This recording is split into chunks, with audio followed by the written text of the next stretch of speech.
Informasi lainnya, Saudara, kuasa hukum dari kedua belah pihak dalam kasus pengeroyokan Arnendo, mahasiswa Universitas Diponegoro Semarang, akhirnya sepakat damai. Masalah yang diduga dilatar belakangi kasus pelecehan seksual oleh korban ini akan diselesaikan secara kekeluargaan.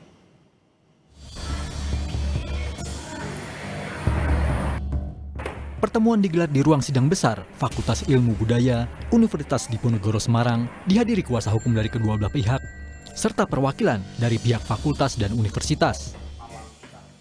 Mediasi dilakukan atas izin Rektor Undip sebagai upaya kampus membantu menyelesaikan permasalahan yang melibatkan mahasiswa.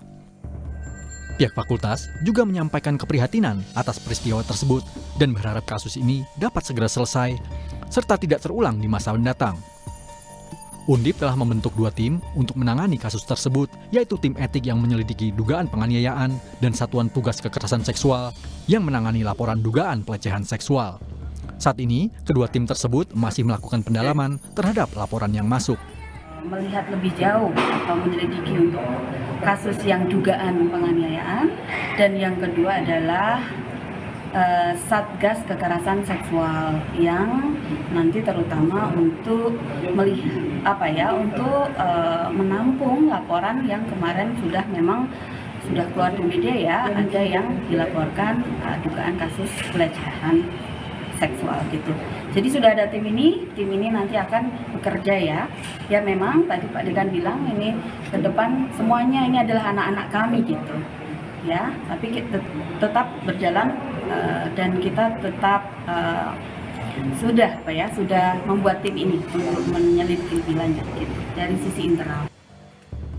Dalam pertemuan tersebut, dua pihak sepakat membuka peluang penyelesaian secara damai yang nantinya dapat difasilitasi oleh Undip, bahkan jika diperlukan dilakukan pertemuan bersama di Polrestabes Semarang. Permasalahan ini bisa diselesaikan secara kekeluargaan. Jadi tidak ada lagi nanti kekerasan yang berlanjut, dan kami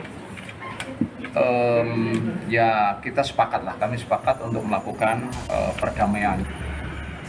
Di sisi lain, pihak terduga pelaku menegaskan fokus pada perkara dugaan pengeroyokan, sedangkan tuduhan pelecehan seksual diserahkan sepenuhnya pada proses penanganan internal di lingkungan Undip.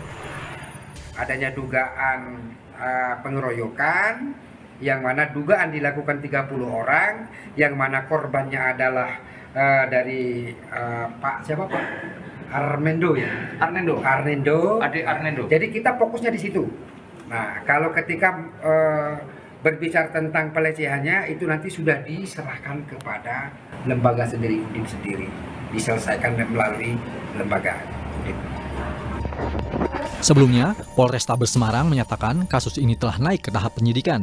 Penyidik telah memeriksa sejumlah saksi dan mengantongi hasil visum. Saat ini polisi masih mendalami motif kejadian, termasuk dugaan pelecehan seksual yang disebut menjadi pemicu awal peristiwa tersebut. Senot Puji, Kompas TV, Semarang, Jawa Tengah.